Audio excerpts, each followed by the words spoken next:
TVPS Esteklia.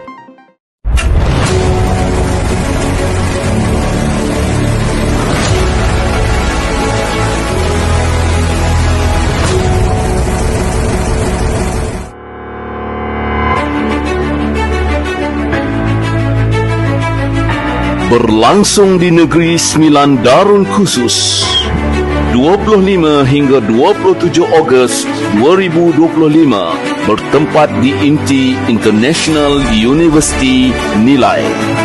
Melibatkan 140 orang murid, kategori yang dipertandingkan sekolah rendah dan menengah, 28 orang guru, 10 orang hakim yang berwibawa.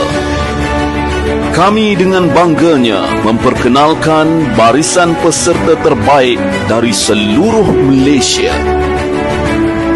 Wilayah Persekutuan Kuala Lumpur, Kelantan Darul Naim, Wilayah Persekutuan Labuan, Kedah Darul Aman, Sarawak Bumi Kenyalang, Perak Darul Rizwan,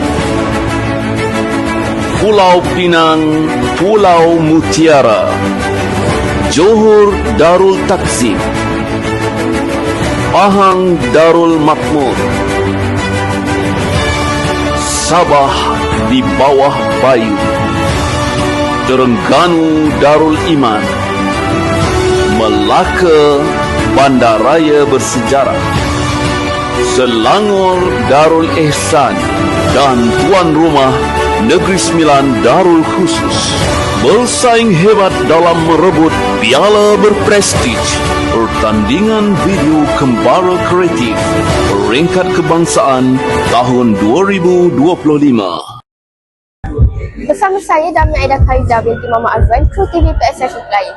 Pada hari ini berlangsungnya majlis penutupan pertandingan video kembara kreatif peringkat kebangsaan kini melabuhkan tirainya dengan penuh meriah, menghimpunkan anak muda dari seluruh negara.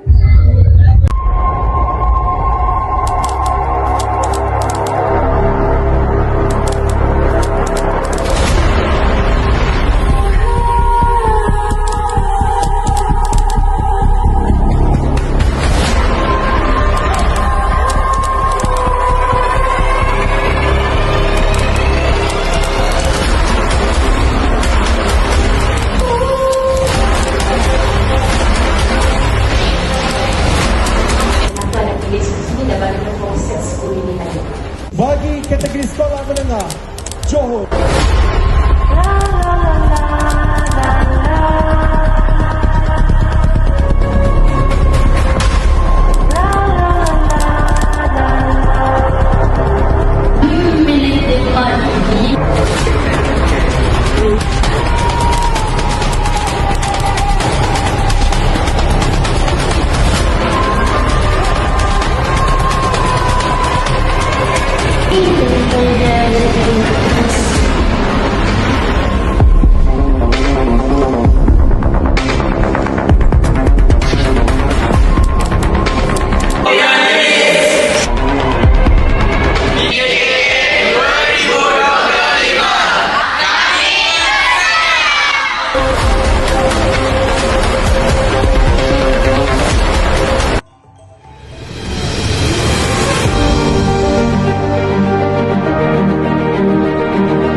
Dengan ini berakhirnya pertandingan video kembara kreatif peringkat kebangsaan pada tahun 2025. Diharap kreativiti dan semangat inovatif para pelajar terus berkembang seiring dengan usaha melahirkan generasi yang berdaya saing.